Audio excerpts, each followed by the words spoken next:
ယခုအခါရွတ်ဆိုပူဇော်ကြရမယ့်ဂါထာတော်ကတော့တန်ရှစ်ချစ်ဂါထာတော်ပဲဖြစ်ပါတယ်ဒီဂါထာတော်ကြီးကိုဒီနေ့သုံးခေါက်ရွတ်ဆိုပူဇော်ပါကမိမိတို့နေထိုင်ရာအိမ်ဆိုင်ရုံးနေရာဌာနတွေမှာတရေတပည့်အစိမ့်မကောင်းသောမိစ္ဆာများမကပ်မဝင်မနှောင့်ယှက်နိုင်ပါဘူးတရေတပည့်တို့ကိုနိုင်နှင်းယုံမျှမကအပြန်အဆိုင်များကိုလည်းပဲနိုင်နှင်းစေပါတယ်ရှိเสียကြီးများမိတ်ဆိုခဲ့သည်မှာလက်လဲရွှင်စေပါတယ်လို့ဆိုပါတယ်ဒါကြောင့်ဒီဂါထာတော်ကိုရွတ်ဆိုပြပါမယ်တန္တာရစေကဝိဒံတံတန်သုဒ္ဓမတ္တဩရတံတန္တာရစေကဝိဒံတံတန်သုဒ္ဓမတ္တဩရတံတန်စိန်တကံဘဝေအာတံတံကံအပိတုမာနတံနောက်တစ်ခေါက်ပြန်ပြီးတော့ရွတ်ဆိုပြပါဦးမယ်တန္တာရစေကဝိဒံတံတံသုဒ္ဓမတ္တဩရတံတန်စိန်တကံဘဝေအာတံတံကံအပိတုမာနတံတန္တာရစေကဝိဒံတံတန္တရာစေကိုချိုးဖြစ်တော်မူပြီးထသောတန်သုဒ္ဓအဝိဇ္ဇာအမောင်ကင်းသဖြင့်ဖြူဝင်းစင်ကြသောစိတ်ရှိတော်မူထသောအတ္တထိုဘုရားရှင်ဤဩရတံတတ္တမတံဗုဒ္ဓခေါ်ရင်သွေတော်အဆက်ဖြစ်တော်မူထသောဘဝေ31ထဘဝရ၌အာတံခင်မင်းတွေ့တတနာတရားကိုတန်စိန်တကံကောင်းကောင်းကြီးတော်လံဖြတ်တော်တော်မူပြီးထသောသူမာနတန်ရွှင်ကြည်အေးမြကောင်းမွန်လှသောရွှေနှလုံးရှိတော်မူထသောတန်ခံအဘိအရိယရှိဘောတန်ဃာတော်မြတ်ကိုလီအဟံတပိတော်သည်ဝနာမီညွန်နုကြည်တာထီငါပြဖြင့်ကြည်စွာရိုကြိုးရှိခိုးပါ၏အရှင်ဘုရားတန္တာရစေကဝိဒံတံတံသုဒ္ဓမတ္တဩရတံတန်စိန်တကံဘဝေအာတံတံကံအပိတုမာနတံတန္တာရစေကဝိဒံတံတန္တရာစေကိုချိုးဖြစ်တော်မူပြီးထသောတန်သုဒ္ဓအဝိဇ္ဇာအမောင်ကင်းသဖြင့်ဖြူဝင်းစင်ကြသောစိတ်ရှိတော်မူထသောအတ္တထိုဘုရားရှင်ဤဩရတံတတ္တမတံဗုဒ္ဓခေါ်ရင်သွေတော်အဆက်ဖြစ်တော်မူထသောဘဝေ31ထဘဝရ၌အာတံခင်မင်းတွေ့တတနာတရားကိုတန်စိန်တကံကောင်းကောင်းကြီးတော်လံဖြတ်တော်တော်မူပြီးထသောသူမာနတန်ရွှင်ကြည်အေးမြကောင်းမွန်လှသောရွှေနှလုံးရှိတော်မူထသောတန်ခံအဘိအရိယရှိဘောတန်ဃာတော်မြတ်ကိုလီအဟံတပိတော်သည်ဝနာမီညွန်နုကြည်တာထီငါပြဖြင့်ကြည်စွာရိုကြိုးရှိခိုးပါ၏အရှင်ဘုရားတန္တာရစေကဝိဒံတံတံသုဒ္ဓမတ္တဩရတံတန်စိန်တကံဘဝေအာတံတံကံအပိတုမာနတံတန္တာရစေကဝိဒံတံတန္တရာစေကိုချိုးဖြစ်တော်မူပြီးထသောတန်သုဒ္ဓအဝိဇ္ဇာအမောင်ကင်းသဖြင့်ဖြူဝင်းစင်ကြသောစိတ်ရှိတော်မူထသောအတ္တထိုဘုရားရှင်ဤဩရတံတတ္တမတံဗုဒ္ဓခေါ်ရင်သွေတော်အဆက်ဖြစ်တော်မူထသောဘဝေ31ထဘဝရ၌အာတံခင်မင်းတွေ့တတနာတရားကိုတန်စိန်တကံကောင်းကောင်းကြီးတော်လံဖြတ်တော်တော်မူပြီးထသောသူမာနတန်ရွှင်ကြည်အေးမြကောင်းမွန်လှသောရွှေနှလုံးရှိတော်မူထသောတန်ခံအဘိအရိယရှိဘောတန်ဃာတော်မြတ်ကိုလီအဟံတပိတော်သည်ဝနာမီညွန်နုကြည်တာထီငါပြဖြင့်ကြည်စွာရိုကြိုးရှိခိုးပါ၏အရှင်ဘုရားတန္တာရစေကဝိဒံတံတံသုဒ္ဓမတ္တဩရတံတန်စိန်တကံဘဝေအာတံတံကံအပိတုမာနတံတ တန္တာရစေကဝိဒန္တံတန္တရာစစ်ကိုချိုးဖြစ်တော်မူပြီးထသောတန်တုဒ္ဒံအဝိဇ္ဇအမောင်ကင်းသဖြင့်ဖြူဝင်းစင်ကြယ်သောစိတ်ရှိတော်မူထသောအတ္တထိုဘုရားရှင်ဤဩရတံတတ္တမတံဗုဒ္ဓခေါ်ရင်သွေးတော်အစစ်ဖြစ်တော်မူထသောဘဝေ31ထဘဝရ၌အာတံခင်မင်းတွေ့တတနာတရားကိုတန်စိန်တကံကောင်းကောင်းကြီးတော်လံဖြတ်တော်တော်မူပြီးထသောသူမာနတန်ရွှင်ကြီးအေးမြကောင်းမွန်လှသောရွှေနှလုံးရှိတော်မူထသောတန်ခါအဘိအရိယရှိဘောတန်ဃာတော်မြတ်ကိုလီအဟံတပိတော်သည်ဝနာမီညွန်နုကြည်သာထီငါပြဖြင့်ကြည်စွာရိုကျိုးရှိခိုးပါ၏အရှင်ဘုရားတန္တာရစေကဝိဒန္တံတံသုဒ္ဓမတ္တဩရတံတန်စိန်တကံဘဝေအာတံတံကံအပိတုမာနတံတန္တာရစေကဝိဒန္တံတန္တရာစစ်ကိုချိုးဖြစ်တော်မူပြီးထသောတန်တုဒ္ဒံအဝိဇ္ဇအမောင်ကင်းသဖြင့်ဖြူဝင်းစင်ကြယ်သောစိတ်ရှိတော်မူထသောအတ္တထိုဘုရားရှင်ဤဩရတံတတ္တမတံဗုဒ္ဓခေါ်ရင်သွေးတော်အစစ်ဖြစ်တော်မူထသောဘဝေ31ထဘဝရ၌အာတံခင်မင်းတွေ့တနာတရားကိုတန်စိန်တကံကောင်းကောင်းကြီးတော်လံဖြတ်တော်တော်မူပြီးထသောသူမာနတန်ရွှင်ကြီးအေးမြကောင်းမွန်လှသောရွှေနှလုံးရှိတော်မူထသောတန်ခါအဘိအရိယရှိဘောတန်ဃာတော်မြတ်ကိုလီအဟံတပိတော်သည်ဝနာမီညွန်နုကြည်သာထီငါပြဖြင့်ကြည်စွာရိုကျိုးရှိခိုးပါ၏အရှင်ဘုရားတန္တာရစေကဝိဒန္တံတံသုဒ္ဓမတ္တဩရတံတန်စိန်တကံဘဝေအာတံတံကံအပိတုမာနတံတန္တာရစေကဝိဒန္တံတန္တရာစစ်ကိုချိုးဖြစ်တော်မူပြီးထသောတန်တုဒ္ဒံအဝိဇ္ဇအမောင်ကင်းသဖြင့်ဖြူဝင်းစင်ကြယ်သောစိတ်ရှိတော်မူထသောအတ္တထိုဘုရားရှင်ဤဩရတံတတ္တမတံဗုဒ္ဓခေါ်ရင်သွေးတော်အစစ်ဖြစ်တော်မူထသောဘဝေ31ထဘဝရ၌အာတံခင်မင်းတွေ့တနာတရားကိုတန်စိန်တကံကောင်းကောင်းကြီးတော်လံဖြတ်တော်တော်မူပြီးထသောသူမာနတန်ရွှင်ကြီးအေးမြကောင်းမွန်လှသောရွှေနှလုံးရှိတော်မူထသောတန်ခါအဘိအရိယရှိဘောတန်ဃာတော်မြတ်ကိုလီအဟံတပိတော်သည်ဝနာမီညွန်နုကြည်သာထီငါပြဖြင့်ကြည်စွာရိုကျိုးရှိခိုးပါ၏အရှင်ဘုရားတန္တာရစေကဝိဒန္တံတံသုဒ္ဓမတ္တဩရတံတန်စိန်တကံဘဝေအာတံတံကံအပိတုမာနတံတန္တာရစေကဝိဒန္တံတန္တရာစစ်ကိုချိုးဖြစ်တော်မူပြီးထသောတန်တုဒ္ဒံအဝိဇ္ဇအမောင်ကင်းသဖြင့်ဖြူဝင်းစင်ကြယ်သောစိတ်ရှိတော်မူထသောအတ္တထိုဘုရားရှင်ဤဩရတံတတ္တမတံဗုဒ္ဓခေါ်ရင်သွေးတော်အစစ်ဖြစ်တော်မူထသောဘဝေ31ထဘဝရ၌အာတံခင်မင်းတွေ့တနာတရားကိုတန်စိန်တကံကောင်းကောင်းကြီးတော်လံဖြတ်တော်တော်မူပြီးထသောသူမာနတန်ရွှင်ကြီးအေးမြကောင်းမွန်လှသောရွှေနှလုံးရှိတော်မူထသော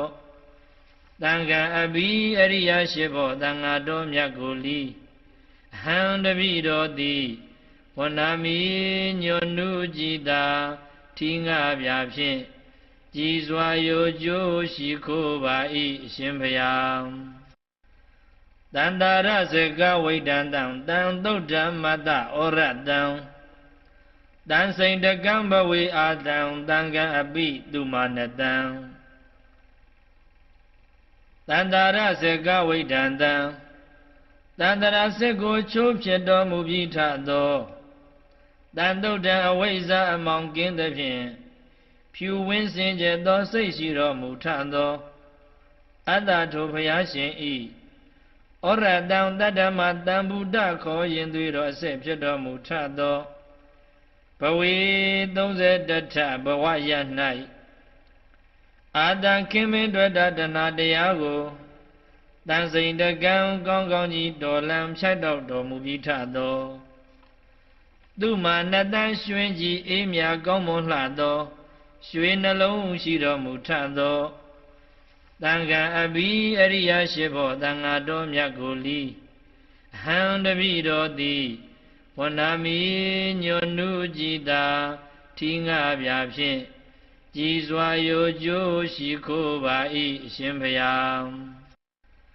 တန္တာရစကဝိဒံတံတံသုဒ္ဓမတ္တဩရတံတန်စိန်တကံဘဝေအာတံတံကံအပိသူမာနတံတန္တာရစကဝိဒံတံတန္တရာစစ်ကိုချိုးဖြစ်တော်မူပြီးထသောတန်တုတ်တံအဝိဇ္ဇာအမောင်ကင်းသဖြင့်ဖြူဝင်းစင်ကြယ်သောစိတ်ရှိတော်မူထသောအတ္တထိုဘုရားရှင်ဤဩရတံတတ္တမတံဗုဒ္ဓခေါ်ရင်သွေးတော်အစစ်ဖြစ်တော်မူထသောဘဝေ31ထဘဝရ၌အာတံခင်မင်းတွေ့တာတဏတရားကိုတန်စိန်တကံကောင်းကောင်းကြီးတော်လံဖြတ်တော့တော်မူပြီးထသောသူမှာနှစ်တန်းရွှင်ကြီးအေးမြကောင်းမွန်လှသောရွှေနှလုံးရှိတော်မူထသောတန်ခါအဘိအရိယရှိဖို့တန်ဃာတော်မြတ်ကိုလီဟံတပိတော်သည်ဝဏာမိညွန်နုကြည်တာထီငါပြဖြင့်ကြည်စွာယိုကျိုးရှိခိုးပါ၏အရှင်ဘုရားတန္တာရစကဝိဒံတံတံသုဒ္ဓမတ္တဩရတံတန်စိန်တကံဘဝေအာတံတံကံအပိသူမာနတံတန္တာရစကဝိဒံတံတန္တရာစစ်ကိုချိုးဖြစ်တော်မူပြီးထသောတန်တုတ်တံအဝိဇ္ဇာအမောင်ကင်းသဖြင့်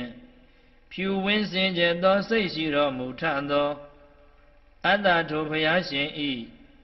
ဩရတံတတ္တမတံဗုဒ္ဓခေါ်ရင်သွေးတော်အစစ်ဖြစ်တော်မူထသောဘဝေ31ထဘဝရ၌အာတံခင်မင်းတွေ့တာတဏတရားကိုတန်စိန်တကံကောင်းကောင်းကြီးတော်လံဖြတ်တော့တော်မူပြီးထသော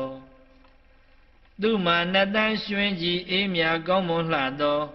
ရွှေနှလုံးရှိတော်မူထသောတန်ခါအဘိအရိယရှိဖို့တန်ဃာတော်မြတ်ကိုလီဟံတပိတော်သည်ဝဏာမိညွန်နုကြည်တာထီငါပြဖြင့်ကြည်စွာယိုကျိုးရှိခိုးပါ၏အရှင်ဘုရားတန္တာရစကဝိဒံတံတံသုဒ္ဓမတ္တဩရတံတန်စိန်တကံဘဝေအာတံတံကံအပိသူမာနတံတန္တာရစကဝိဒံတံတန္တရာစစ်ကိုချိုးဖြစ်တော်မူပြီးထသောတန်တုတ်တံအဝိဇ္ဇာအမောင်ကင်းသဖြင့်ဖြူဝင်းစင်ကြယ်သောစိတ်ရှိတော်မူထသောအတ္တထိုဘုရားရှင်ဤဩရတံတတ္တမတံဗုဒ္ဓခေါ်ရင်သွေးတော်အစစ်ဖြစ်တော်မူထသောဘဝေ31ထဘဝရ၌အာတံခင်မင်းတွေ့တာတဏတရားကိုတန်စိန်တကံကောင်းကောင်းကြီးတော်လံဖြတ်တော့တော်မူပြီးထသောသူမှာနှစ်တန်းရွှင်ကြီးအေးမြကောင်းမွန်လှသောရွှေနှလုံးရှိတော်မူထသောတန်ခါအဘိအရိယရှိဖို့တန်ဃာတော်မြတ်ကိုလီဟံတပိတော်သည်ဝဏာမိညွန်နုကြည်တာထီငါပြဖြင့်ကြည်စွာယိုကျိုးရှိခိုးပါ၏အရှင်ဘုရားတန္တာရစကဝိဒံတံတံသုဒ္ဓမတ္တဩရတံတန်စိန်တကံဘဝေအာတံတံကံအပိသူမာနတံတန္တာရစကဝိဒံတံ တန္တရာစစ်ကိုချိုးဖြစ်တော်မူပြီးထသောတန်တုတ်တံအဝိဇ္ဇာအမောင်ကင်းသဖြင့်ဖြူဝင်းစင်ကြယ်သောစိတ်ရှိတော်မူထသောအတ္တထိုဘုရားရှင်ဤဩရတံတတ္တမတံဗုဒ္ဓခေါ်ရင်သွေးတော်အစစ်ဖြစ်တော်မူထသောဘဝေ31ထဘဝရ၌အာတံခင်မင်းတွေ့တာတဏတရားကိုတန်စိန်တကံကောင်းကောင်းကြီးတော်လံဖြတ်တော့တော်မူပြီးထသောသူမှာနှစ်တန်းရွှင်ကြီးအေးမြကောင်းမွန်လှသောရွှေနှလုံးရှိတော်မူထသောတန်ခါအဘိအရိယရှိဖို့တန်ဃာတော်မြတ်ကိုလီဟံတပိတော်သည်ဝနာမီညွန်နုကြည်တာထီငါပြဖြင့်ကြည်စွာရိုကျိုးရှိခိုးပါ၏အရှင်ဘုရားတန္တာရစကဝိတံတံတံသုတ်တံမတ္တဩရတံတန်စိန်တကံဘဝေအာတံတံကံအပိသူမာနတံတန္တာရစကဝိတံတံတန္တရာစစ်ကိုချိုးဖြစ်တော်မူပြီးထသောတန်တုတ်တံအဝိဇ္ဇာအမောင်ကင်းသဖြင့်ဖြူဝင်းစင်ကြယ်သောစိတ်ရှိတော်မူထသောအတ္တထိုဘုရားရှင်ဤဩရတံတတ္တမတံဗုဒ္ဓခေါ်ရင်သွေးတော်အစစ်ဖြစ်တော်မူထသောဘဝေ31ထဘဝရ၌အာတံခင်မင်းတွေ့တာတဏတရားကိုတန်စိန်တကံကောင်းကောင်းကြီးတော်လံဖြတ်တော့တော်မူပြီးထသောသူမှာနှစ်တန်းရွှင်ကြီးအေးမြကောင်းမွန်လှသောရွှေနှလုံးရှိတော်မူထသောတန်ခါအဘိအရိယရှိဖို့တန်ဃာတော်မြတ်ကိုလီဟံတပိတော်သည်ဝနာမီညွန်နုကြည်တာထီငါပြဖြင့်ကြည်စွာရိုကျိုးရှိခိုးပါ၏အရှင်ဘုရားတန္တာရစကဝိတံတံတံသုတ်တံမတ္တဩရတံတန်စိန်တကံဘဝေအာတံတံကံအပိသူမာနတံတန္တာရစကဝိတံတံတန္တရာစစ်ကိုချိုးဖြစ်တော်မူပြီးထသောတန်တုတ်တံအဝိဇ္ဇာအမောင်ကင်းသဖြင့်ဖြူဝင်းစင်ကြယ်သောစိတ်ရှိတော်မူထသောအတ္တထိုဘုရားရှင်ဤဩရတံတတ္တမတံဗုဒ္ဓခေါ်ရင်သွေးတော်အစစ်ဖြစ်တော်မူထသောဘဝေ31ထဘဝရ၌အာတံခင်မင်းတွေ့တာတဏတရားကိုတန်စိန်တကံကောင်းကောင်းကြီးတော်လံဖြတ်တော့တော်မူပြီးထသောသူမှာနှစ်တန်းရွှင်ကြီးအေးမြကောင်းမွန်လှသောရွှေနှလုံးရှိတော်မူထသောတန်ခါအဘိအရိယရှိဖို့တန်ဃာတော်မြတ်ကိုလီဟံတပိတော်သည်ဝနာမီညွန်နုကြည်တာထီငါပြဖြင့်ကြည်စွာရိုကျိုးရှိခိုးပါ၏အရှင်ဘုရားတန္တာရစကဝိတံတံတံသုတ်တံမတ္တဩရတံတန်စိန်တကံဘဝေအာတံတံကံအပိသူမာနတံတန္တာရစကဝိတံတံတန္တရာစစ်ကိုချိုးဖြစ်တော်မူပြီးထသောတန်တုတ်တံအဝိဇ္ဇာအမောင်ကင်းသဖြင့်ဖြူဝင်းစင်ကြယ်သောစိတ်ရှိတော်မူထသောအတ္တထိုဘုရားရှင်ဤဩရတံတတ္တမတံဗုဒ္ဓခေါ်ရင်သွေးတော်အစစ်ဖြစ်တော်မူထသောဘဝေ31ထဘဝရ၌အာတံခင်မင်းတွေ့တာတဏတရားကိုတန်စိန်တကံကောင်းကောင်းကြီးတော်လံဖြတ်တော့တော်မူပြီးထသောသူမှာနှစ်တန်းရွှင်ကြီးအေးမြကောင်းမွန်လှသောရွှေနှလုံးရှိတော်မူထသောတန်ခါအဘိအရိယရှိဖို့တန်ဃာတော်မြတ်ကိုလီဟံတပိတော်သည်ဝနာမီညွန်နုကြည်တာထီငါပြဖြင့်ကြည်စွာရိုကျိုးရှိခိုးပါ၏အရှင်ဘုရားတန္တာရစကဝိတံတံတံသုတ်တံမတ္တဩရတံတန်စိန်တကံဘဝေအာတံတံကံအပိသူမာနတံတန္တာရစကဝိတံတံတ န္တရာစစ်ကိုချိုးဖြစ်တော်မူပြီးထသောတန်တုဒ္ဒံအဝိဇ္ဇာအမောင်ကင်းသဖြင့်ဖြူဝင်းစင်ကြယ်သောစိတ်ရှိတော်မူထသောအတ္တထိုဘုရားရှင်ဤဩရတံတတ္တမတံဗုဒ္ဓခေါ်ရင်သွေးတော်အစစ်ဖြစ်တော်မူထသောဘဝေ31ထဘဝရ၌အာတံခင်မင်းတွေ့တာတဏတရားကိုတန်စိန်တကံကောင်းကောင်းကြီးတော်လံဖြတ်တော်တော်မူပြီးထသောသူမာနတန်ရွှင်ကြီးအေးမြကောင်းမွန်လှသောရွှေနှလုံးရှိတော်မူထသောတန်ခါအဘိအရိယရှိဖို့တန်ဃာတော်မြတ်ကိုလီအဟံတပိတော်သည်ဝနာမီညွန်နုကြည်သာထီငါပြဖြင့်ကြည်စွာရိုကျိုးရှိခိုးပါ၏အရှင်ဘုရားတန္တာရစကဝိတံတံတံသုဒ္ဓမတ္တဩရတံတန်စိန်တကံဘဝေအာတံတံကံအပိသူမာနတံတန္တာရစကဝိတံတံတန္တရာစစ်ကိုချိုးဖြစ်တော်မူပြီးထသောတန်တုဒ္ဒံအဝိဇ္ဇာအမောင်ကင်းသဖြင့်ဖြူဝင်းစင်ကြယ်သောစိတ်ရှိတော်မူထသောအတ္တထိုဘုရားရှင်ဤဩရတံတတ္တမတံဗုဒ္ဓခေါ်ရင်သွေးတော်အစစ်ဖြစ်တော်မူထသောဘဝေ31ထဘဝရ၌အာတံခင်မင်းတွေ့တာတဏတရားကို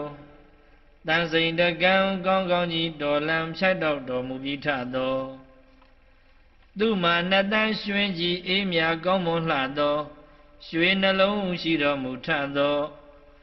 တန်ခါအဘိအရိယရှိဖို့တန်ဃာတော်မြတ်ကိုလီအဟံတပိတော်သည်ဝနာမီညွန်နုကြည်သာထီငါပြဖြင့်ကြည်စွာရိုကျိုးရှိခိုးပါ၏အရှင်ဘုရားတန္တာရစကဝိတံတံတံသုဒ္ဓမတ္တဩရတံတန်စိန်တကံဘဝေအာတံတံကံအပိသူမာနတံတန္တာရစကဝိတံတံတန္တရာစစ်ကိုချိုးဖြစ်တော်မူပြီးထသောတန်တုဒ္ဒံအဝိဇ္ဇာအမောင်ကင်းသဖြင့်ဖြူဝင်းစင်ကြယ်သောစိတ်ရှိတော်မူထသောအတ္တထိုဘုရားရှင်ဤဩရတံတတ္တမတံဗုဒ္ဓခေါ်ရင်သွေးတော်အစစ်ဖြစ်တော်မူထသောဘဝေ31ထဘဝရ၌အာတံခင်မင်းတွေ့တာတဏတရားကိုတန်စိန်တကံကောင်းကောင်းကြီးတော်လံဖြတ်တော်မူပြီးထသောသူမာနတန်ရွှင်ကြီးအေးမြကောင်းမွန်လှသောရွှေနှလုံးရှိတော်မူထသောတန်ခါအဘိအရိယရှိဖို့တန်ဃာတော်မြတ်ကိုလီအဟံတပိတော်သည်ဝနာမီညွန်နုကြည်သာထီငါပြဖြင့်ကြည်စွာရိုကျိုးရှိခိုးပါ၏အရှင်ဘုရားတန္တာရစကဝိတံတံတံသုဒ္ဓမတ္တဩရတံတန်စိန်တကံဘဝေအာတံတံကံအပိသူမာနတံတန္တာရစကဝိတံတံတန္တရာစစ်ကိုချိုးဖြစ်တော်မူပြီးထသောတန်တုဒ္ဒံအဝိဇ္ဇာအမောင်ကင်းသဖြင့်ဖြူဝင်းစင်ကြယ်သောစိတ်ရှိတော်မူထသောအတ္တထိုဘုရားရှင်ဤဩရတံတတ္တမတံဗုဒ္ဓခေါ်ရင်သွေးတော်အစစ်ဖြစ်တော်မူထသောဘဝေ31ထဘဝရ၌အာတံခင်မင်းတွေ့တာတဏတရားကိုတန်စိန်တကံကောင်းကောင်းကြီးတော်လံဖြတ်တော်မူပြီးထသောသူမာနတန်ရွှင်ကြီးအေးမြကောင်းမွန်လှသောရွှေနှလုံးရှိတော်မူထသောတန်ခါအဘိအရိယရှိဖို့တန်ဃာတော်မြတ်ကိုလီအဟံတပိတော်သည်ဝနာမီညွန်နုကြည်သာထီငါပြဖြင့်ကြည်စွာရိုကျိုးရှိခိုးပါ၏အရှင်ဘုရားတန္တာရစကဝိတံတံတံသုဒ္ဓမတ္တဩရတံတန်စိန်တကံဘဝေအာတံတံကံအပိသူမာနတံတန္တာရစကဝိတံတံ တန္တရာစစ်ကိုချိုးဖြစ်တော်မူပြီးထသောတန်တုတ်တံအဝိဇ္ဇာအမောင်ကင်းသဖြင့်ဖြူဝင်းစင်ကြယ်သောစိတ်ရှိတော်မူထသောအတ္တထိုဘုရားရှင်ဤဩရတံတတ္တမတံဗုဒ္ဓခေါ်ရင်သွေးတော်အဆက်ဖြစ်တော်မူထသောဘဝေ31ထဘဝရ၌အာတံခင်မင်းတွေ့တတနာတရားကိုတန်စိန်တကံကောင်းကောင်းကြီးတော်လံဖြတ်တော်တော်မူပြီးထသောသူမှာနှစ်တန်းရွှင်ကြီးအေးမြကောင်းမွန်လှသောရွှေနှလုံးရှိတော်မူထသောတန်ခါအဘိအရိယရှိဘောတန်ဃာတော်မြတ်ကိုလီအဟံတပိတော်သည်ဝဏမိညွန်နုကြည်သာ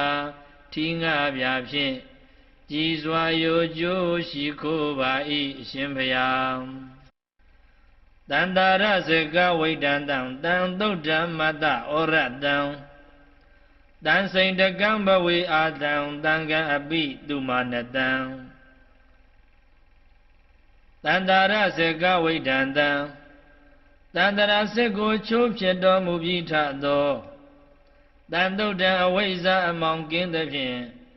ဖြူဝင်းစင်ကြယ်သောစိတ်ရှိတော်မူထသောအတ္တထိုဘုရားရှင်ဤဩရတံတတ္တမတံဗုဒ္ဓခေါ်ရင်သွေးတော်အဆက်ဖြစ်တော်မူထသောဘဝေ31ထဘဝရ၌အာတံခင်မင်းတွေ့တတနာတရားကို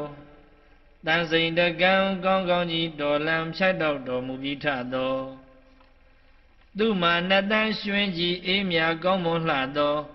ရွှေနှလုံးရှိတော်မူထသောတန်ခါအဘိအရိယရှိဘောတန်ဃာတော်မြတ်ကိုလီ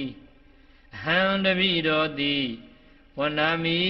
ညွန်နုကြည်သာထီငါပြဖြင့်ကြည်စွာယိုကျိုးရှိခိုးပါ၏အရှင်ဘုရားတန္တာရဇကဝိတံတံတံသုဒ္ဓမတ္တဩရတံတန်စိန်တကံဘဝေအာတံတံကံအပိသူမာနတံတန္တာရဇကဝိတံတံတန္တရာစစ်ကိုချိုးဖြစ်တော်မူပြီးထသောတန်တုတ်တံအဝိဇ္ဇာအမောင်ကင်းသဖြင့်ဖြူဝင်းစင်ကြယ်သောစိတ်ရှိတော်မူထသောအတ္တထိုဘုရားရှင်ဤဩရတံတတ္တမတံဗုဒ္ဓခေါ်ရင်သွေးတော်အဆက်ဖြစ်တော်မူထသောဘဝေ31ထဘဝရ၌အာတံခင်မင်းတွေ့တတနာတရားကိုတန်စိန်တကံကောင်းကောင်းကြီးတော်လံဖြတ်တော်မူပြီးထသောသူမှာနှစ်တန်းရွှင်ကြီးအေးမြကောင်းမွန်လှသောရွှေနှလုံးရှိတော်မူထသောတန်ခါအဘိအရိယရှိဘောတန်ဃာတော်မြတ်ကိုလီအဟံတပိတော်သည်ဝဏမိညွန်နုကြည်သာထီငါပြဖြင့်ကြည်စွာယိုကျိုးရှိခိုးပါ၏အရှင်ဘုရားတန္တာရဇကဝိတံတံတံသုဒ္ဓမတ္တဩရတံတန်စိန်တကံဘဝေအာတံတံကံအပိသူမာနတံတန္တာရဇကဝိတံတံတန္တရာစစ်ကိုချိုးဖြစ်တော်မူပြီးထသောတန်တုတ်တံအဝိဇ္ဇာအမောင်ကင်းသဖြင့်ဖြူဝင်းစင်ကြယ်သောစိတ်ရှိတော်မူထသောအတ္တထိုဘုရားရှင်ဤဩရတံတတ္တမတံဗုဒ္ဓခေါ်ရင်သွေးတော်အဆက်ဖြစ်တော်မူထသောဘဝေ31ထဘဝရ၌အာတံခင်မင်းတွေ့တတနာတရားကိုတန်စိန်တကံကောင်းကောင်းကြီးတော်လံဖြတ်တော်မူပြီးထသောသူမှာနှစ်တန်းရွှင်ကြီးအေးမြကောင်းမွန်လှသောရွှေနှလုံးရှိတော်မူထသောတန်ခါအဘိအရိယရှိဘောတန်ဃာတော်မြတ်ကိုလီအဟံတပိတော်သည်ဝဏမိညွန်နုကြည်သာထီငါပြဖြင့်ကြည်စွာယိုကျိုးရှိခိုးပါ၏အရှင်ဘုရားတန္တာရဇကဝိတံတံတံသုဒ္ဓမတ္တဩရတံတန်စိန်တကံဘဝေအာတံတံကံအပိသူမာနတံတန္တာရဇကဝိတံတံ တန္တရာစစ်ကိုချိုးဖြစ်တော်မူပြီးထသောတန်တုတ်တံအဝိဇ္ဇာအမောင်ကင်းသဖြင့်ဖြူဝင်းစင်ကြယ်သောစိတ်ရှိတော်မူထသောအတ္တထိုဘုရားရှင်ဤဩရတံတတ္တမတံဗုဒ္ဓခေါ်ရင်သွေးတော်အစစ်ဖြစ်တော်မူထသောဘဝေ31ထဘဝရ၌အာတံခင်မင်းတွေ့တာတဏတရားကိုတန်စိန်တကံကောင်းကောင်းကြီးတော်လံဖြတ်တော့တော်မူပြီးထသောသူမှာနတန်ရွှင်ကြီးအေးမြကောင်းမွန်လှသောရွှေနှလုံးရှိတော်မူထသောတန်ခါအဘိအရိယရှိဘောတန်ဃာတော်မြတ်ကိုလီဟံတပိတော်သည်ဝဏမိညွန်နုကြည်တာထီငါပြဖြင့်ကြည်စွာရိုကျိုးရှိခိုးပါ၏အရှင်ဘုရားတန္တာရစေကဝိတံတံတံသုတ်တံမတ္တဩရတံတန်စိန်တကံဘဝေအာတံတံကံအပိသူမာနတံတန္တာရစေကဝိတံတံတန္တရာစစ်ကိုချိုးဖြစ်တော်မူပြီးထသောတန်တုတ်တံအဝိဇ္ဇာအမောင်ကင်းသဖြင့်ဖြူဝင်းစင်ကြယ်သောစိတ်ရှိတော်မူထသောအတ္တထိုဘုရားရှင်ဤဩရတံတတ္တမတံဗုဒ္ဓခေါ်ရင်သွေးတော်အစစ်ဖြစ်တော်မူထသောဘဝေ31ထဘဝရ၌အာတံခင်မင်းတွေ့တာတဏတရားကိုတန်စိန်တကံကောင်းကောင်းကြီးတော်လံဖြတ်တော့တော်မူပြီးထသောသူမှာနတန်ရွှင်ကြီးအေးမြကောင်းမွန်လှသောရွှေနှလုံးရှိတော်မူထသောတန်ခါအဘိအရိယရှိဘောတန်ဃာတော်မြတ်ကိုလီဟံတပိတော်သည်ဝဏမိညွန်နုကြည်တာထီငါပြဖြင့်ကြည်စွာရိုကျိုးရှိခိုးပါ၏အရှင်ဘုရားတန္တာရစေကဝိတံတံတံသုတ်တံမတ္တဩရတံတန်စိန်တကံဘဝေအာတံတံကံအပိသူမာနတံတန္တာရစေကဝိတံတံတန္တရာစစ်ကိုချိုးဖြစ်တော်မူပြီးထသောတန်တုတ်တံအဝိဇ္ဇာအမောင်ကင်းသဖြင့်ဖြူဝင်းစင်ကြယ်သောစိတ်ရှိတော်မူထသောအတ္တထိုဘုရားရှင်ဤဩရတံတတ္တမတံဗုဒ္ဓခေါ်ရင်သွေးတော်အစစ်ဖြစ်တော်မူထသောဘဝေ31ထဘဝရ၌အာတံခင်မင်းတွေ့တာတဏတရားကိုတန်စိန်တကံကောင်းကောင်းကြီးတော်လံဖြတ်တော့တော်မူပြီးထသောသူမှာနတန်ရွှင်ကြီးအေးမြကောင်းမွန်လှသောရွှေနှလုံးရှိတော်မူထသောတန်ခါအဘိအရိယရှိဘောတန်ဃာတော်မြတ်ကိုလီဟံတပိတော်သည်ဝဏမိညွန်နုကြည်တာထီငါပြဖြင့်ကြည်စွာရိုကျိုးရှိခိုးပါ၏အရှင်ဘုရားတန္တာရစေကဝိတံတံတံသုတ်တံမတ္တဩရတံတန်စိန်တကံဘဝေအာတံတံကံအပိသူမာနတံတန္တာရစေကဝိတံတံတန္တရာစစ်ကိုချိုးဖြစ်တော်မူပြီးထသောတန်တုတ်တံအဝိဇ္ဇာအမောင်ကင်းသဖြင့်ဖြူဝင်းစင်ကြယ်သောစိတ်ရှိတော်မူထသောအတ္တထိုဘုရားရှင်ဤဩရတံတတ္တမတံဗုဒ္ဓခေါ်ရင်သွေးတော်အစစ်ဖြစ်တော်မူထသောဘဝေ31ထဘဝရ၌အာတံခင်မင်းတွေ့တာတဏတရားကိုတန်စိန်တကံကောင်းကောင်းကြီးတော်လံဖြတ်တော့တော်မူပြီးထသောသူမှာနတန်ရွှင်ကြီးအေးမြကောင်းမွန်လှသောရွှေနှလုံးရှိတော်မူထသောတန်ခါအဘိအရိယရှိဘောတန်ဃာတော်မြတ်ကိုလီဟံတပိတော်သည်ဝဏမိညွန်နုကြည်တာထီငါပြဖြင့်ကြည်စွာရိုကျိုးရှိခိုးပါ၏အရှင်ဘုရားတန္တာရစေကဝိတံတံတံသုတ်တံမတ္တဩရတံတန်စိန်တကံဘဝေအာတံတံကံအပိသူမာနတံတန္တာရစေကဝိတံတံ တန္တရာစစ်ကိုချိုးဖြစ်တော်မူပြီးထသောတန်တုတ်တံအဝိဇ္ဇာအမောင်ကင်းသဖြင့်ဖြူဝင်းစင်ကြယ်သောစိတ်ရှိတော်မူထသောအတ္တထိုဘုရားရှင်ဤဩရတံတတ္တမတံဗုဒ္ဓခေါ်ရင်သွေးတော်အစစ်ဖြစ်တော်မူထသောဘဝေ31ထဘဝရ၌အာတံခင်မင်းတွေ့တတနာတရားကိုတန်စိန်တကံကောင်းကောင်းကြီးတော်လံဖြတ်တော်တော်မူပြီးထသောသူမှာနတန်ရွှင်ကြီးအေးမြကောင်းမွန်လှသောရွှေနှလုံးရှိတော်မူထသော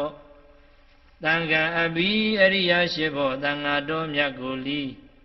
အဟံတပိတော်သည်ဝနာမီညွန်နုကြည်တာထီငါပြဖြင့်ကြည်စွာရိုကြိုးရှိခိုးပါ၏အရှင်ဘုရားတန္တာရစေကဝိတံတံတံသုတ်တံမတ္တဩရတံတန်စိန်တကံဘဝေအာတံတံကံအပိတုမာနတံတန္တာရစေကဝိတံတံ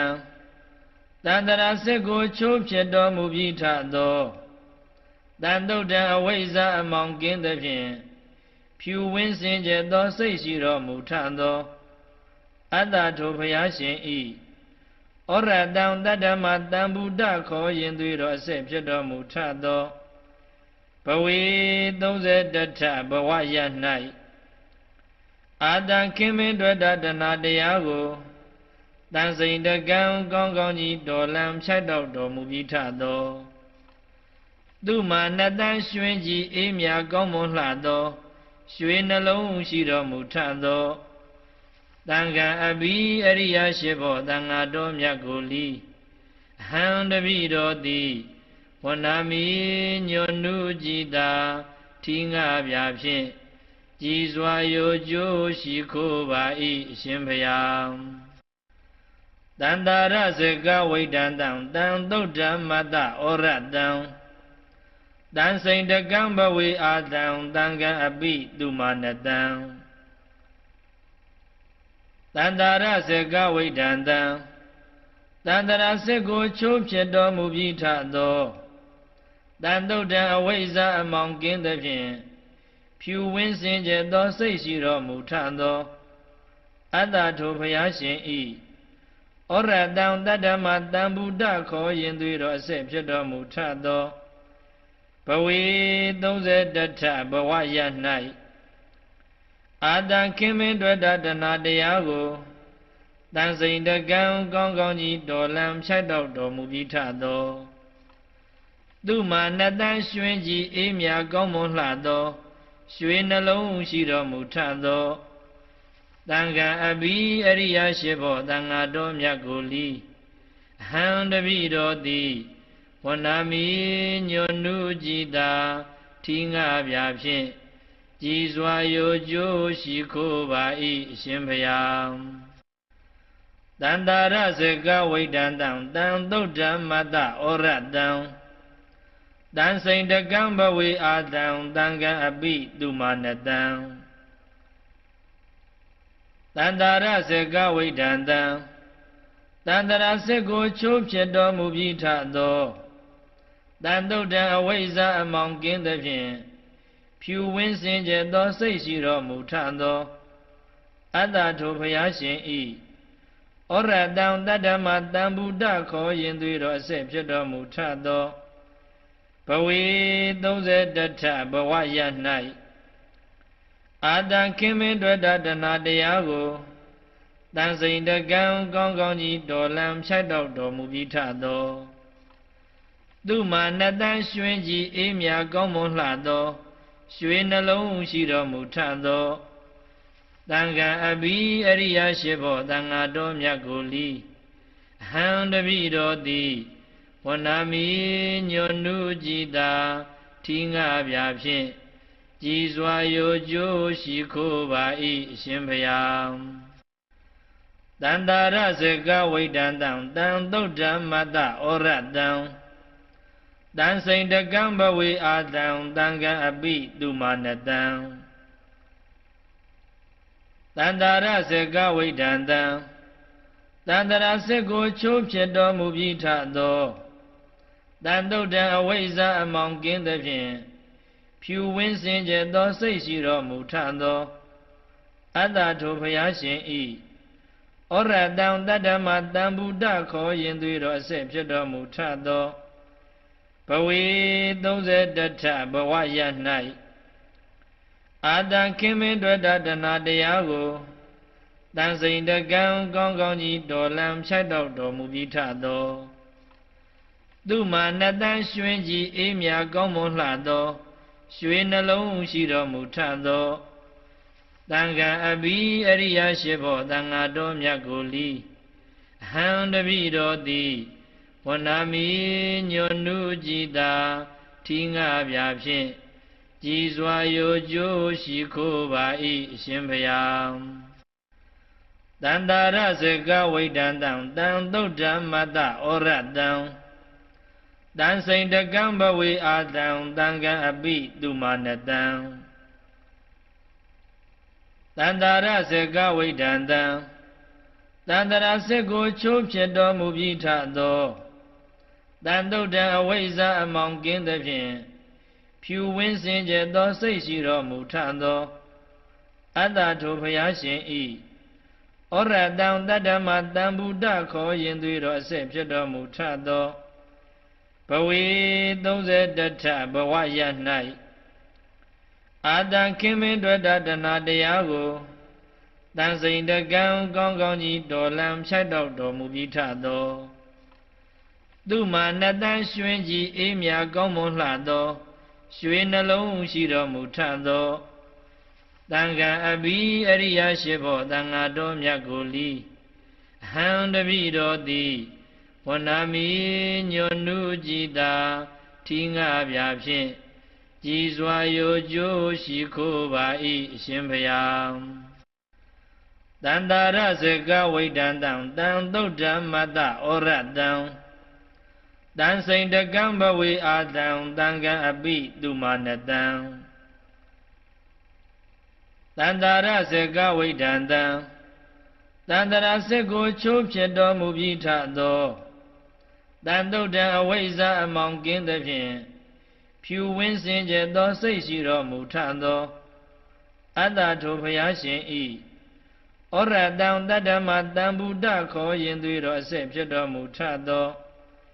ဘဝေ31ထဘဝရ၌အာတံခင်မင်းတွေ့တာတဏတရားကိုတန်စိန်တကံကောင်းကောင်းကြီးတော်လံဖြတ်တော့တော်မူပြီးထသော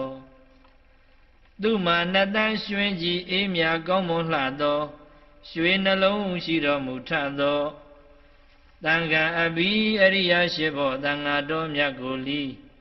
အဟံတပိတော်သည်ဝဏာမိညွန်နုကြည်သာထီငါပြဖြင့်ကြည်စွာရိုကြိုးရှိခိုးပါ၏အရှင်ဘုရားတန္တာရစကဝိတံတံတံသုဒ္ဓမတ္တဩရတံတန်စိန်တကံဘဝေအာတံတံကံအပိသူမာနတံတန္တာရစကဝိတံတံ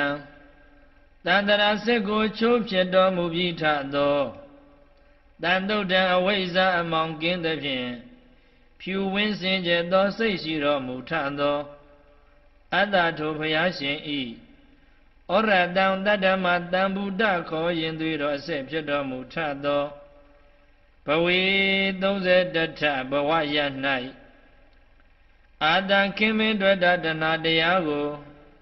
တန်စိန်တကံကောင်းကောင်းကြီးတော်လံဖြတ်တော့တော်မူပြီးထသော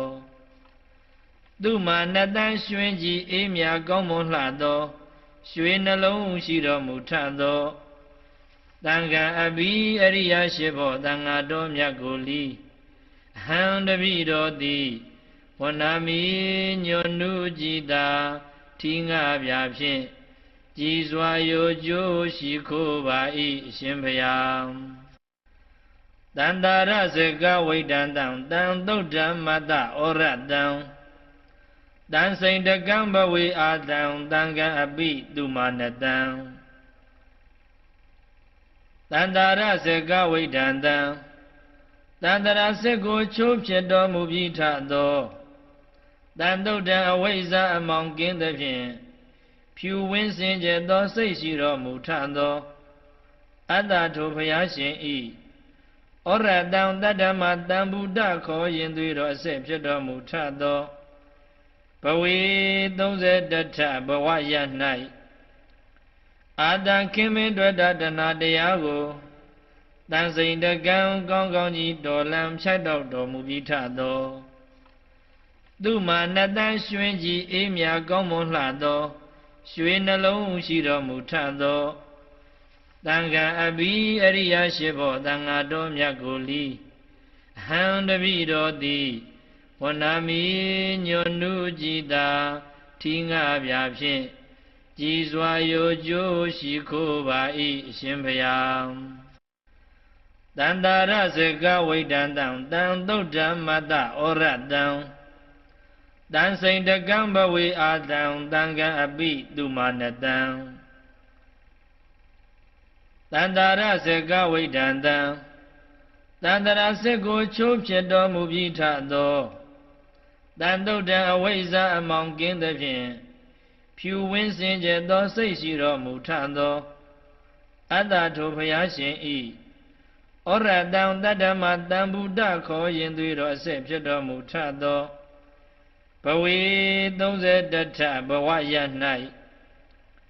အာတံခင်မင်းတွေ့တာတဏတရားကိုတန်စိန်တကံကောင်းကောင်းကြီးတော်လံဖြတ်တော့တော်မူပြီးထသောသူမာနတန်ရွှင်ကြီးအေးမြကောင်းမွန်လှသောရွှေနှလုံးရှိတော်မူထသောတန်ခါအဘိအရိယရှိဘောတန်ဃာတော်မြတ်ကိုလီအဟံတပိတော်သည်ဝနာမီညွန်နုကြည်တာထီငါပြဖြင့်ကြည်စွာရိုကျိုးရှိခိုးပါ၏အရှင်ဘုရားတန္တာရစေကဝိဒန္တံတံသုဒ္ဓမတ္တဩရတံတန်စိန်တကံဘဝေအာတံတံကံအပိသူမာနတံတန္တာရစေကဝိဒန္တံတန္တရာစစ်ကိုချိုးဖြစ်တော်မူပြီးထသောတန်တုတ်တံအဝိဇ္ဇာအမောင်ကင်းသဖြင့်ဖြူဝင်းစင်ကြယ်သောစိတ်ရှိတော်မူထသောအတ္တထိုဘုရားရှင်ဤဩရတံတတ္တမတံဗုဒ္ဓခေါ်ရင်သွေးတော်အစစ်ဖြစ်တော်မူထသော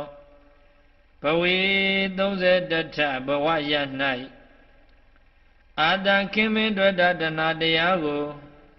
တန်စိန်တကံကောင်းကောင်းကြီးတော်လံဖြတ်တော့တော်မူပြီးထသောသူမာနတန်ရွှင်ကြီးအေးမြကောင်းမွန်လှသောရွှေနှလုံးရှိတော်မူထသောတန်ခါအဘိအရိယရှိဘောတန်ဃာတော်မြတ်ကိုလီအဟံတပိတော်သည်ဝနာမီညွန်နုကြည်တာထီငါပြဖြင့်ကြည်စွာရိုကျိုးရှိခိုးပါ၏အရှင်ဘုရားတန္တာရစေကဝိဒန္တံတံသုဒ္ဓမတ္တဩရတံတန်စိန်တကံဘဝေအာတံတံကံအပိသူမာနတံတန္တာရစေကဝိဒန္တံတန္တရာစစ်ကိုချိုးဖြစ်တော်မူပြီးထသောတန်တုတ်တံအဝိဇ္ဇာအမောင်ကင်းသဖြင့်ဖြူဝင်းစင်ကြယ်သောစိတ်ရှိတော်မူထသောအတ္တထိုဘုရားရှင်ဤဩရတံတတ္တမတံဗုဒ္ဓခေါ်ရင်သွေးတော်အစစ်ဖြစ်တော်မူထသောဘဝေ31ထဘဝရ၌အာတံခင်မင်းတွေ့တာတဏတရားကိုတန်စိန်တကံကောင်းကောင်းကြီးတော်လံဖြတ်တော့တော်မူပြီးထသောသူမာနတန်ရွှင်ကြီးအေးမြကောင်းမွန်လှသောရွှေနှလုံးရှိတော်မူထသောတန်ခါအဘိအရိယရှိဘောတန်ဃာတော်မြတ်ကိုလီအဟံတပိတော်သည်ဝနာမီညွန်နုကြည်တာထီငါပြဖြင့်ကြည်စွာရိုကျိုးရှိခိုးပါ၏အရှင်ဘုရားတန္တာရစေကဝိဒန္တံတံသုဒ္ဓမတ္တဩရတံတန်စိန်တကံဘဝေအာတံတံကံအပိသူမာနတံတန္တာရစေကဝိဒန္တံ တန္တရာစစ်ကိုချိုးဖြစ်တော်မူပြီးထသောတန်တုတ်တံအဝိဇ္ဇာအမောင်ကင်းသဖြင့်ဖြူဝင်းစင်ကြယ်သောစိတ်ရှိတော်မူထသောအတ္တထိုဘုရားရှင်ဤဩရတံတတ္တမတံဗုဒ္ဓခေါ်ရင်သွေးတော်အစစ်ဖြစ်တော်မူထသောဘဝေ31ထဘဝရ၌အာတံခင်မင်းတွေ့တာတဏတရားကိုတန်စိန်တကံကောင်းကောင်းကြီးတော်လံဖြတ်တော်တော်မူပြီးထသောသူမာနတန်ရွှင်ကြီးအေးမြကောင်းမွန်လှသောရွှေနှလုံးရှိတော်မူထသောတန်ခံအဘိအရိယရှိဘောတန်ဃာတော်မြတ်ကိုလီအဟံတပိတော်သည်ဝနာမီညွန်နုကြည်တာထီငါပြဖြင့်ကြည်စွာရိုကျိုးရှိခိုးပါ၏အရှင်ဘုရားတန္တာရစကဝိတံတံတံသုတ်တံမတ္တဩရတံတန်စိန်တကံဘဝေအာတံတံကံအပိသူမာနတံတန္တာရစကဝိတံတံတန္တရာစစ်ကိုချိုးဖြစ်တော်မူပြီးထသောတန်တုတ်တံအဝိဇ္ဇာအမောင်ကင်းသဖြင့်ဖြူဝင်းစင်ကြယ်သောစိတ်ရှိတော်မူထသောအတ္တထိုဘုရားရှင်ဤဩရတံတတ္တမတံဗုဒ္ဓခေါ်ရင်သွေးတော်အစစ်ဖြစ်တော်မူထသောဘဝေ31ထဘဝရ၌အာတံခင်မင်းတွေ့တာတဏတရားကိုတန်စိန်တကံကောင်းကောင်းကြီးတော်လံဖြတ်တော်တော်မူပြီးထသောသူမာနတန်ရွှင်ကြီးအေးမြကောင်းမွန်လှသောရွှေနှလုံးရှိတော်မူထသောတန်ခံအဘိအရိယရှိဘောတန်ဃာတော်မြတ်ကိုလီအဟံတပိတော်သည်ဝနာမီညွန်နုကြည်တာထီငါပြဖြင့်ကြည်စွာရိုကျိုးရှိခိုးပါ၏အရှင်ဘုရားတန္တာရစကဝိတံတံတံသုတ်တံမတ္တဩရတံတန်စိန်တကံဘဝေအာတံတံကံအပိသူမာနတံတန္တာရစကဝိတံတံတန္တရာစစ်ကိုချိုးဖြစ်တော်မူပြီးထသောတန်တုတ်တံအဝိဇ္ဇာအမောင်ကင်းသဖြင့်ဖြူဝင်းစင်ကြယ်သောစိတ်ရှိတော်မူထသောအတ္တထိုဘုရားရှင်ဤဩရတံတတ္တမတံဗုဒ္ဓခေါ်ရင်သွေးတော်အစစ်ဖြစ်တော်မူထသောဘဝေ31ထဘဝရ၌အာတံခင်မင်းတွေ့တာတဏတရားကိုတန်စိန်တကံကောင်းကောင်းကြီးတော်လံဖြတ်တော်တော်မူပြီးထသောသူမာနတန်ရွှင်ကြီးအေးမြကောင်းမွန်လှသောရွှေနှလုံးရှိတော်မူထသောတန်ခံအဘိအရိယရှိဘောတန်ဃာတော်မြတ်ကိုလီအဟံတပိတော်သည်ဝနာမီညွန်နုကြည်တာထီငါပြဖြင့်ကြည်စွာရိုကျိုးရှိခိုးပါ၏အရှင်ဘုရားတန္တာရစကဝိတံတံတံသုတ်တံမတ္တဩရတံတန်စိန်တကံဘဝေအာတံတံကံအပိသူမာနတံတန္တာရစကဝိတံတံတန္တရာစစ်ကိုချိုးဖြစ်တော်မူပြီးထသောတန်တုတ်တံအဝိဇ္ဇာအမောင်ကင်းသဖြင့်ဖြူဝင်းစင်ကြယ်သောစိတ်ရှိတော်မူထသောအတ္တထိုဘုရားရှင်ဤဩရတံတတ္တမတံဗုဒ္ဓခေါ်ရင်သွေးတော်အစစ်ဖြစ်တော်မူထသောဘဝေ31ထဘဝရ၌အာတံခင်မင်းတွေ့တာတဏတရားကိုတန်စိန်တကံကောင်းကောင်းကြီးတော်လံဖြတ်တော်တော်မူပြီးထသောသူမာနတန်ရွှင်ကြီးအေးမြကောင်းမွန်လှသောရွှေနှလုံးရှိတော်မူထသောတန်ခံအဘိအရိယရှိဘောတန်ဃာတော်မြတ်ကိုလီအဟံတပိတော်သည်ဝနာမီညွန်နုကြည်တာထီငါပြဖြင့်ကြည်စွာရိုကျိုးရှိခိုးပါ၏အရှင်ဘုရားတန္တာရစကဝိတံတံတံသုတ်တံမတ္တဩရတံတန်စိန်တကံဘဝေအာတံတံကံအပိသူမာနတံတန္တာရစကဝိတံတံတ တန္တရာစစ်ကိုချိုးဖြစ်တော်မူပြီးထသောတန်တုဒ္ဒံအဝိဇ္ဇအမောင်ကင်းသဖြင့်ဖြူဝင်းစင်ကြယ်သောစိတ်ရှိတော်မူထသောအတ္တထိုဘုရားရှင်ဤဩရတံတတ္တမတံဗုဒ္ဓခေါ်ရင်သွေးတော်အစစ်ဖြစ်တော်မူထသောဘဝေ31ထဘဝရ၌အာတံခင်မင်းတွေ့တာတဏတရားကိုတန်စိန်တကံကောင်းကောင်းကြီးတော်လံဖြတ်တော့တော်မူပြီးထသောသူမာနတန်ရွှင်ကြီးအေးမြကောင်းမွန်လှသောရွှေနှလုံးရှိတော်မူထသောတန်ခါအဘိအရိယရှိဘောတန်ဃာတော်မြတ်ကိုလီအဟံတပိတော်သည်ဝနာမီညွန်နုကြည်သာထီငါပြဖြင့်ကြည်စွာရိုကျိုးရှိခိုးပါ၏အရှင်ဘုရားတန္တာရစကဝိတံတံတံသုဒ္ဓမတ္တဩရတံ